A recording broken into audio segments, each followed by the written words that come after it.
Whenever a good child dies, an angel of God comes down from heaven, takes the dead child in his arms, spreads out his great white wings, and flies with him over all the places which the child had loved during his life. Then he gathers a large handful of flowers, which he carries up to the Almighty, that they may bloom more brightly in heaven than they do on earth. And the Almighty presses the flowers to his heart. But he kisses the flower that pleases him best, and it receives a voice, and is able to join the song of the chorus of bliss. These words were spoken by an angel of God, as he carried a dead child up to heaven. And the child listened as if in a dream. Then they passed over well-known spots, where the little one had often played, and through beautiful gardens full of lovely flowers. Which of these shall we take with us to heaven to be transplanted there?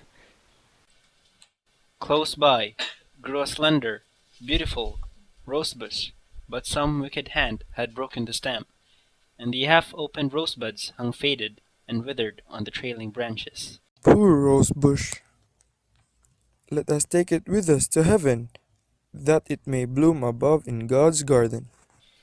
The angel took up the rosebush. Then he killed the child, and the little one half opened his eyes. The angel gathered also some beautiful flowers, as well as a few humble buttercups and heart's ease. Now we have flowers enough. It was night and quite still in the great town. Here they remained, and the angel hovered over a small, narrow street in which lay a large heap of straw, ashes, and sweepings from the houses of people who had removed. There lay fragments of plates, pieces of plaster, rags, old hats, and other rubbish not pleasant to see. Amidst all this confusion, the angel pointed to the pieces of a broken flower pot and to a lump of earth which had fallen out of it. The earth had been kept from falling to pieces by the roots of a withered field flower, which had been thrown amongst the rubbish. We will take this with us. I will tell you why as we fly along. And as they flew, the angel related the history. Down in a narrow lane, in a low cellar, lived a poor sick boy. He had been afflicted from his childhood, and even in his best days he could just manage to walk up and down the room in crutches once or twice, but no more. During some days in summer, the sunbeams would lie on the floor of the cellar for about half an hour. In this spot, the poor sick boy would sit warming himself in the sunshine and watching the red blood through his delicate fingers as he held them before his face. Then he would say he had been out, yet he knew nothing of the green forest in its spring verdure, till the neighbor's son brought him a gray bough from a beech tree. This he would place over his head and fancy that he was in a beech wood, while the sun shone and the birds caroled gaily. One spring day, the neighbor's boy brought him some field flowers, and among them was one to which the roots still adhered. This he carefully planted in a flower pot and placed in the window seat near his bed. And the flower had been planted by a fortunate hand, for it grew, put forth fresh shoots, and blossomed every year.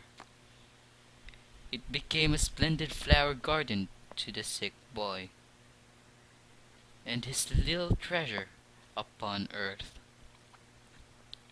He watered it and cherished it and took care it should have taken benefits of every sun ray and the evening sunset. The flower entwined itself even in his dreams. For him it bloomed, for him spread its perfume, and it gladdened his eyes, and to the flower he turned even in death. When the Lord called him, he has been 1 year with the God. During the time the flower has stood in the window, withered and forgotten, till at length cast out among the sweepings into the streets, on the day of the lodger's removal. And this poor flower, withered and faded as it is, he have added to our nosegay, because it gave him more joy than the most beautiful flower in the garden of the queen. But how do you know all this? I knew it, because I myself was the poor sick boy who walked upon crutches, and I know my own flower well. Then the child opened his eyes and looked into the glorious happy face of the angel, and at the same moment they found themselves in that heavenly home where all is happiness and joy. And God pressed the dead child to his heart, and wings were given to him so that he could fly with the angel hand in hand.